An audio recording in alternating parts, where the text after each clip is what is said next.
8장 1절에서 4절 말씀. 예수 그리스도의 종 바울은 로마서 8장 1절에서 4절 말씀. 그러므로 이제 그리스도 예수 안에 있는 자에게는 결코 정죄함이 없나니 이는 그리스도 예수 안에 있는 생명의 성령의 법이 죄와 사망의 법에서 너를 해방했습니다. 율법이 육신으로 말미암아 연약하여 할 수 없는 그것을 하나님은 하시나니 곧 죄로 말미암아 자기 아들을 죄 있는 육신의 모양으로 보내어 육신의 죄를 정하사 육신을 따르지 않고 그 영을 따라 행하는 우리에게 율법의 요구가 이루어지게 하려 하심이니라. 아멘. 선포합니다. 하나님은 살아계십니다. 살아계십니다. 하나님께서 살아계신다는 이 믿음이야말로 오늘 우리로 하여금 이 세상을 능히 살아갈 수 있는 힘의 원천이 되고 있습니다. 하나님이 살아계신다. 하나님이 살아계신다는 거죠. 어디에 살아계십니까? 우리의 마음에, 우리의 삶 속에, 우리의 인생 가운데 하나님은 여전히 살아계신다는 겁니다. 하나님이 살아계시기에 오늘 우리가 힘들고 어려운 순간에도 우리는 일어날 수가 있다는 거죠. 그렇지 않으면 우리는 우울해지고 좌절하고 낙담하고 쓰러질 수밖에 없는 이 현실을 우리는 맞닥뜨리고 있다는 겁니다. 뉴스를 들어봐도 즐거움이라는 것은 찾아보기 어려울 정도로 참 어렵다는 이 시대를 우리가 살아가고 있다는 겁니다. 정말 아우성이요. 모든 일들이 우리의 생활하는 그 순간순간마다 살아계신 하나님을 찬양할 수 있는 우리의 삶이 될 수 있기를 예수 그리스도의 이름으로 간절히 바랍니다. 힘들고 어려울지라도 살아계신 하나님이 나와 함께 하신다면 그 어떤 것도 우리는 천국이 되는 줄로 믿으시기 바랍니다. 아골골짜기란 것이 없어요. 하나님이 함께 하신다면. 아골골짜기도 하나님께서 생기를 불어넣으시잖아요. 그런데 우리의 삶은 아골골짜기보다 어떻게 보면 더 나을 수 있다는 거예요. 아무리 힘들어도. 죽어있는 시신을 향하여 뼈를 맞추고 살을 붙여서 생기를 불어넣는다는 거죠. 이게 하나님의 역사이십니다. 오늘 우리의 삶이 정말 아골골짜기처럼 정말로 나뒹굴어져 있는 그 시신들처럼 뼈가 분해가 되고 살이 분해가 되고 녹아버리는 그런 일들이 있을지라도 우리는 우리의 삶이 이제 하나님을 인하여 더욱더 산 소망이 될 수 있기를 소원합니다. 오늘 말씀을 보니까 뭐가 나옵니까? 그리스도 예수 안에 있는 자에는 결코 정죄함이 없다는 겁니다. 그래서 우리는 무엇로 사냐? 생명의 성령의 법으로 산다는 거예요. 그동안 우리의 삶은 어떻게 보면은 죄와 사망의 법에서 헤어나지 못하고 살았다는 겁니다. 그래서 어떻게 해요? 한숨뿐인 세상이었다는 거죠. 염려가 나의 주가 됐다는 겁니다. 오늘 우리의 인생을 가만히 돌이켜보면 나의 인생은 오직 염려의 삶이었다는 거죠. 염려. 어떻게 해볼 수도 없고 고민하고 밤을 새면서 고민해봤지만 그 고민이 해결되지 못했다는 것을 우리는 너무나도 잘 알고 있어요. 그래서 예수님께서는 염려 대신 하나님을 신뢰하라 이렇게 말씀하시잖아요. 지금까지 우리의 삶은 죄와 사망의 법이 우리를 붙잡아 놓고 있었다는 거죠. 그래서 하나님이 약속하신 그 좋은 것을 우리는 받아들일 수가 없게 됐다는 거죠. 그러나 이제 이후로 그리스도 예수로 말미암아 생명의 성령의 법으로 살아가는 우리에게 이제 우리에는 소망이 있다는 거죠. 로마서 1장 1절을 봅니다. 로마서 1장 1절.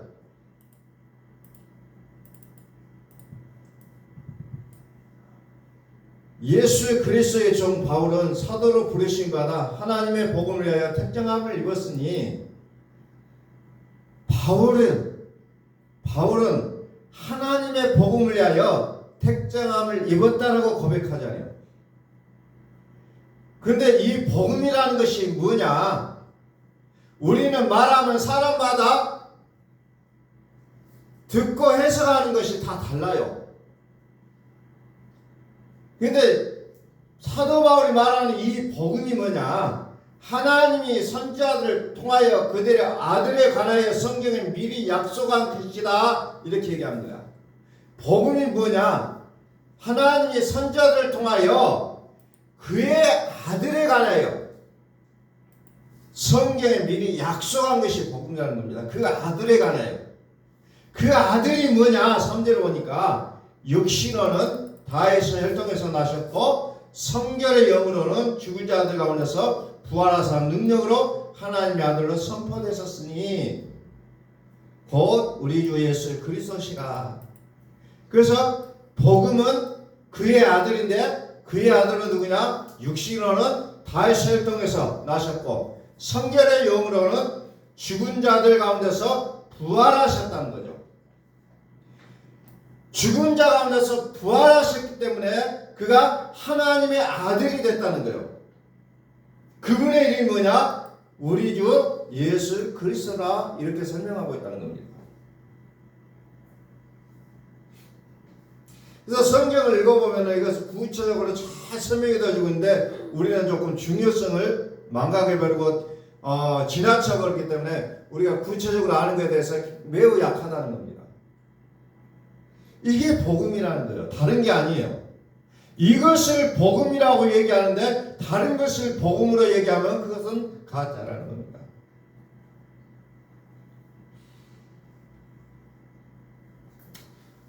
요즘 그 젊은 층을 굉장히 중요하게 여기는 시대가 되어버렸어요. 왜냐하면은 우리가 자라나는 시대처럼 그 아이들이 많지가 않다는 겁니다. 그래서 어떻게 하면 젊은이들을 기분 좋게 할 것인가가 어쩌면 정치에서도 중요하게 여기고 모든 사회가 젊은이들을 향한 그 생각들을 굉장히 좋게 하려고 노력하는 시대가 됐다는 거죠.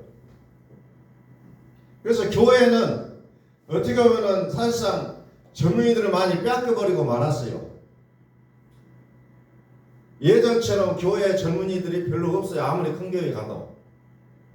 우리가 이제 한참 커갈 때는 교회 가면은 낮에도 가면 젊은 사람들 놀고 어린 아이들도 와서 놀고 막 이렇게 막 젊은 그 소리들이 굉장히 많이 있는데 요즘은 큰 교회 가도 젊은 애들이 없어요.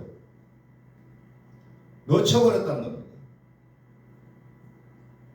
이번 선거 활동을 보니까 어떻게 하면 젊은 사람들에게 어필할 것인가가 굉장히 주제가 되고 있었어요.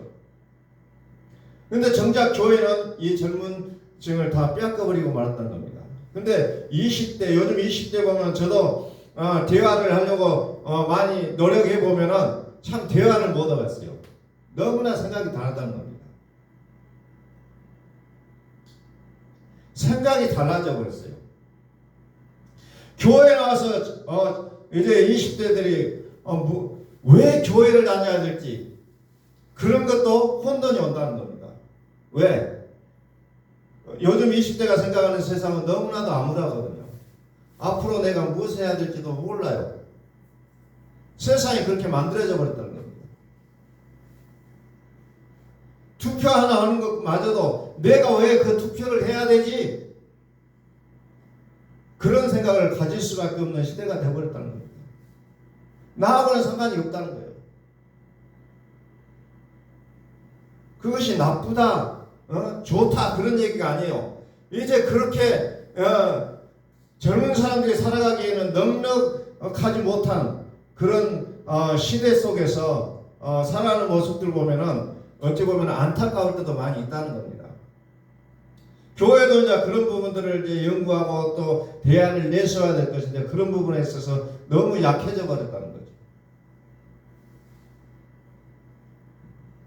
그래서 요즘 큰 교회 가도 이제 젊은 층이 없는데 또 사입이라고 우리가 말하는 그런 데 가보면 또 젊은이들이 굉장히 많이 간 거 보면 참 묘하다는 생각이 들어요. 그러나 하나님께서 우리에게 말씀하신 게 뭡니까? 복음이라는 거예요. 다른 어떤 것으로 인해서 우리의 영혼을 만족하게 하는 것이 아니라 복음으로 말미암아 우리 영혼을 만족하게 하시는 하나님께서 생각하고 있는 내용임을 우리는 보게 된다는 겁니다. 다시 복음이 뭐라고 했습니까? 그의 아들, 하나님의 아들이 복음이에요. 하나님의 아들은 누구냐? 육신으로는 다윗의 혈통에서 나셨고 성전의 영으로는 죽은 자들 가운데서 부활하셨다는 거예요. 그래서 우리 교회가 지난 주일에는 부활주일이라고 우리가 지켰습니다. 그리고 그 전에는 고난주일이에요. 고난주일은 예수님의 죽으심을 얘기하고 있어요. 예수님이 죽은 자들 가운데서 부활하신 날, 우리는 그날을 부활주일이라고 했어요. 그래서 예수님이 죽은 자들 가운데서 부활하셨음으로 말미암아 하나님의 아들이라는 것이 만방에 선포되어지는 날이라는 겁니다. 마귀는 예수님이 십자가에 못 박아 죽었음을 그들은 정말 기고만장하게 생각하고 축제의 날로 여겼다는 겁니다. 그런데 그 3일 뒤에 보니까 앵걸 축제의 날이 아니라 자기들의 죽는 날이었다는 거예요. 죽는 날이었다는 거예요. 오늘 우리는 착각을 한다는 겁니다. 이게 좋은 게 아닌데도 불구하고 이게 좋게 보여요. 그러나 시간이 되면 때가 되면 그게 좋은 것이 아니었다는 것을 우리는 알게 된다는 겁니다. 우리 주 예수 그리스도. 그래서 성경은 온통 예수 그리스도에 대해서 기록하고 있다는 거죠. 누가복음 24장 44절에 보면은 이제 그 부분을 구체적으로 설명을 해주고 있습니다. 누가복음 24장 44절. 성경은 무엇을 기록했느냐? 우리는 성경을 가지고 많은 논쟁을 하고 대화를 하고 하지만 성경은 결론적으로 무슨 내용이냐? 또 이르시되 내가 너희와 함께 있을 때에 너에게 말한 바 곧 모세의 율법과 선지자의 글과 시편의 나를 가리켜 기록된 모든 것이 모세의 율법, 선지자의 글, 시편 이게 뭐예요? 구약 성경이라는 거예요. 구약 성경은 무엇을 기록했느냐? 나를 가리켜 기록됐다 이렇게 얘기해요. 나를 가리켜. 내가 누구요? 예수 그리스도. 구약 성경은 한마디로 말해서 읽어보면 재미도 없고 어렵고 딱딱하고 막 그런 알 수 없는 내용들이 기록되어 있지만 결론은 뭐냐? 바로 예수 그리스도를 기록하고 있다라는 겁니다. 그래서 나를 가리켜 기록된 모든 것이 이루어져야 하리라 한 말이 이것이라 하시고 이에 그들의 마음을 열어 성경을 깨닫게 하시고 또 이르시되 이같이 그리스도가 고난을 받고 제3일에 죽은 자들 가운데서 살아날 것. 그래서 결국은 예수 그리스도를 말하는데 예수님이 죽으심과 살으심을 얘기하고 있다는 거죠. 이것이 우리의 신앙의 고백이었다고 했어요. 신앙의 고백은 예수님의 죽으심과 살으심을 내가 믿는다는 게 신앙 고백이에요. 오늘 우리가 유창한 설교를 한다 할지라도 예수님의 죽으심과 부활이 고백이었다면 이건 온전한 설교가 아니라 세상적인 내용이라는 겁니다. 누가 설교를 잘했느냐? 요즘은 이제 교회 다니는 사람들 하도 많다 보니까 그 목사님 설교 잘하더라 하는데 보면은 자기의 기분을 좋게 하는 설교들이에요, 대부분. 예수님의 죽으심과 살으심을 말하는 것이 아니라 어떻게 보면 자기의 그 공허한 마음을 채워주는 것이 그것이 무시할 수는 없지만은 그것을 좋다고 얘기한다는 겁니다. 근데 반드시 설교는 예수님의 죽으심과 살으심의 고백이 있지 않으면 온전한 설교가 되지 못하고 있다는 겁니다. 그래서 성경은 오직 그거밖에 없다는 거죠. 예수 그리스도가 날 위해 죽으시고 나를 의롭게 하기 위해 살아나셨는가, 이게 성경의 전체의 내용이었다는 겁니다. 요한복음 5장 39절을 봅니다. 요한복음 5장 39절, 너희가 이 성경에서 영생을 얻는 줄 생각하고 성경을 연구하거니와 이 성경이 곧 내게 대하여 증언하는 것이라. 성경은 결론은 말하는 거죠. 예수님.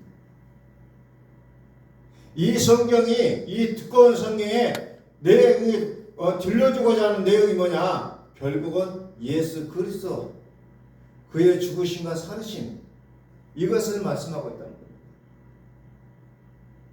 창세기부터 요한계시록까지 오직 주인공은 그분입니다. 구약성경은 예수의 죽으심과 살으심을 예언하고 있어요. 신약성경은 이제 예수님이 이 땅에 오셔서 죽으시고 살아나셨다는 거예요. 요한계시록은 살아나신 그리스도를 끊임없이 말씀하고 있다는 겁니다. 이 내용이 전부예요. 그런데 이것을 안다고 하지만 믿어지지가 않기 때문에 결국은 영생이 나와 상관이 없다는 거예요. 결국 영생을 얻고 싶어서 교회에 나왔는데 다른 것으로 충만해진다는 겁니다.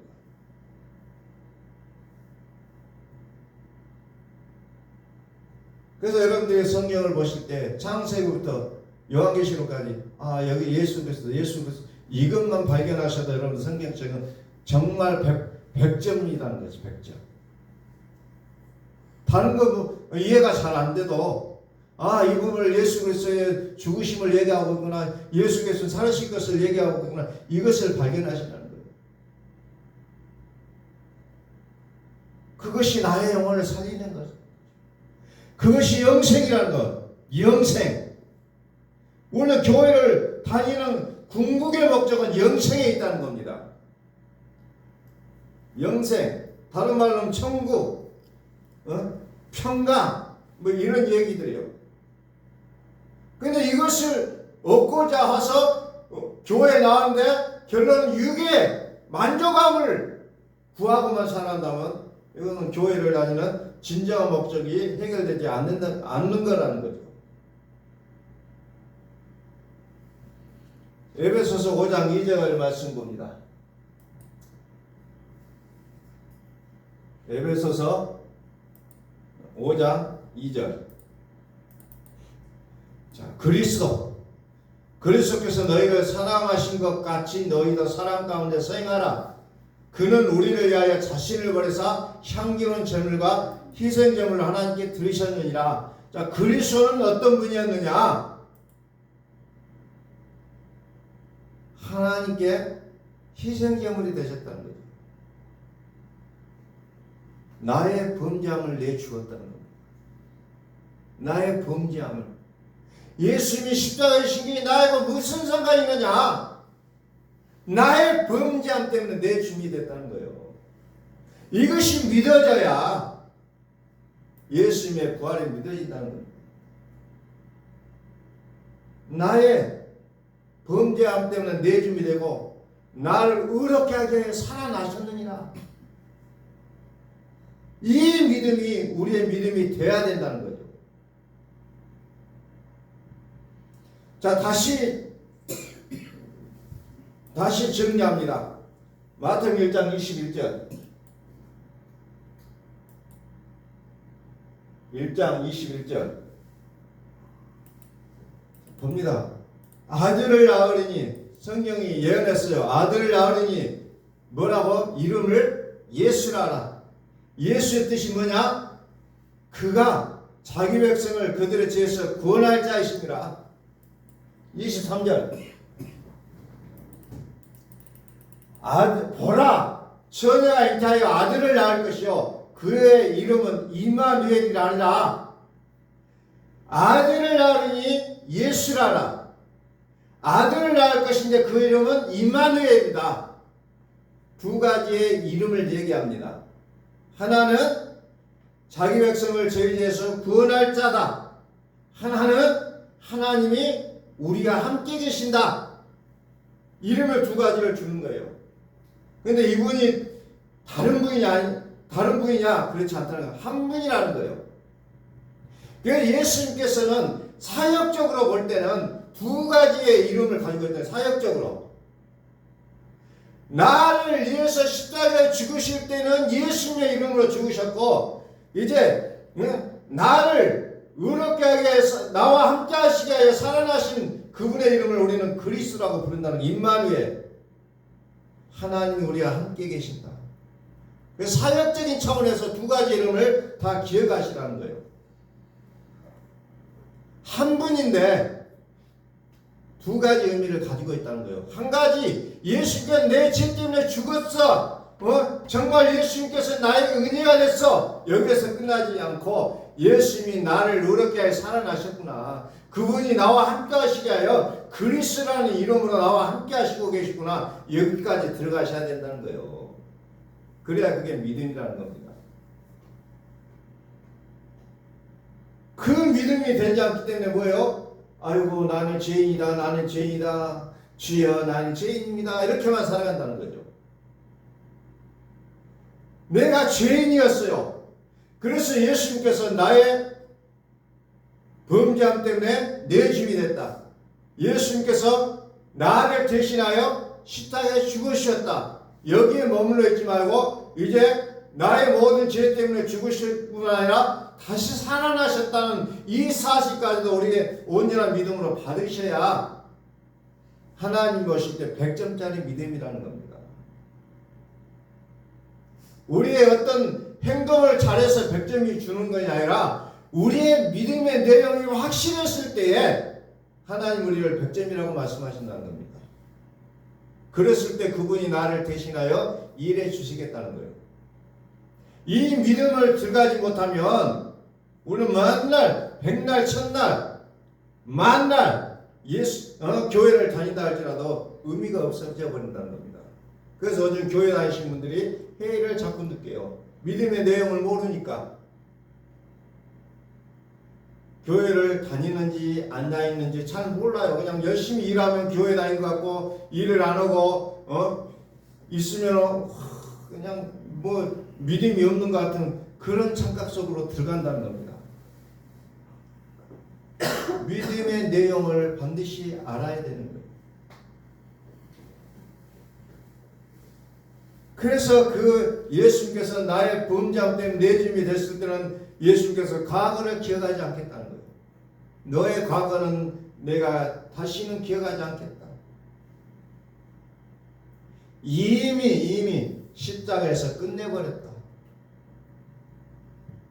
그러니 과거는 이제 더 이상 얘기하지 말라. 이제 너와 내가 함께 사는 이 날만 기억하라는 거예요. 그래서 믿음이라는 건 철저하게 현재형이에요. 과거에 내가 잘 믿었다. 과거에 내가 무슨 일을 했다가 아니라 지금 내가 하나님과 함께 살아가고 있느냐. 이게 중요하다는 겁니다. 앞으로 내가 이렇게 살아갈 것이다 아니에요. 지금 내가 하나님과 함께 살고 있다는 것이 더 중요하다는 겁니다. 과거는 나의 것도 아니고 미래도 나의 것이 아니에요. 지금 현재가 중요하다는 겁니다. 철저히 현재요. 내가 현재 예수님과 함께 살아가는 날이 돼야만이 미래가 보장이 된다는 겁니다. 근데 내일 잘 믿겠어요? 아니, 그건 의미가 없다는 거예요. 지금 지금. 그래서 예수님께서는 요한복음 14장 16절에서 무엇을 보내줘요? 진리의 영, 보혜사 성령을 우리에게 보내주시겠다 약속하잖아요. 지금 내가 보혜사, 진리의 영, 그리스도와 함께 사는 것이 중요하다는 겁니다. 요한복음 14장 16절 내가 아버지께 구하겠으니 그가 또 다른 보혜사를 너희에게 주사 영원토록 너희와 함께 있게 하리니 그는 진리의 영이라 세상은 능히 그를 받지 못하나니 이는 그를 보지도 못하고 알지도 못함이라. 그러나 너희는 그를 아나니 그는 너희와 함께 거하시며 또 너희 속에 계시겠습니다. 세상은 몰라요.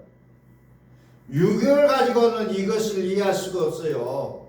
그래서 예수님, 죽은 예수만을 붙잡고 살아갈 수밖에 없다는 겁니다. 그래서 또 다른 보혜사를 보내주겠다. 지금까지는 내가 너희의 보혜사였는데 이제 또 다른 보혜사를 너희에게 보내주셔서 영원토록 살게 하겠다. 그 보혜사가 누구냐? 진리의 영이라. 진리의 영은 곧 그리스도다. 그래서 그리스도가 우리 마음 가운데 오셔서 그리스도가 살아주시겠다는 거예요. 그래서 우리의 신앙의 목표를 뭐로 잡았냐? 그리스도를 우리 마음 가운데 가지는 것이 우리의 신앙의 목적이라는 겁니다. 그것이 이루어지면 다른 것은 이제 아무 문제가 없다는 거예요. 그래서 오직 그리스도예요. 그리스도. 지금은 우리는 오직 그리스도. 그분이 내 안에 살아주셔야만이 이제 우리의 삶이 천국의 삶이 된다는 겁니다. 그래서 복음을 부끄러워하지 않는다는 거예요. 복음을 부끄럽지 않다. 왜? 복음이야말로 구원을 주시는 하나님의 능력이기 때문에 그렇다는 거예요. 이 복음은 뭐 유대인이나 헬라인이나 구분되지 않는다는 겁니다. 이방인도 이 복음 앞에서는 동등하다는 거예요.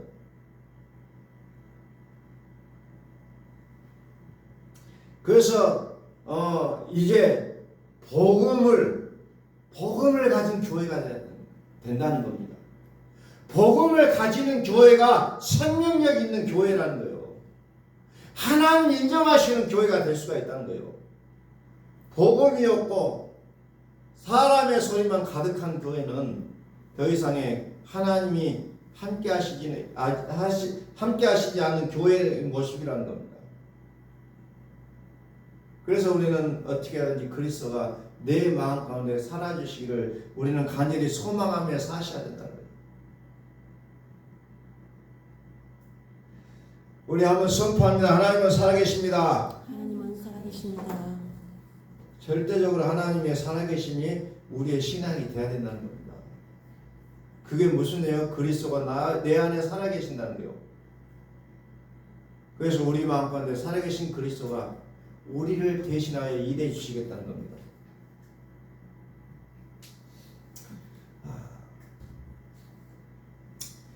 하나님께서 우리 안에 살아계심을 우리가 한 주간도 믿음으로 고백하며 선포하며 실제적으로 함께 살아가는 귀한 한 주간이 될 수 있기를 예수 그리스도로 선포합니다. 우리 기도하겠습니다.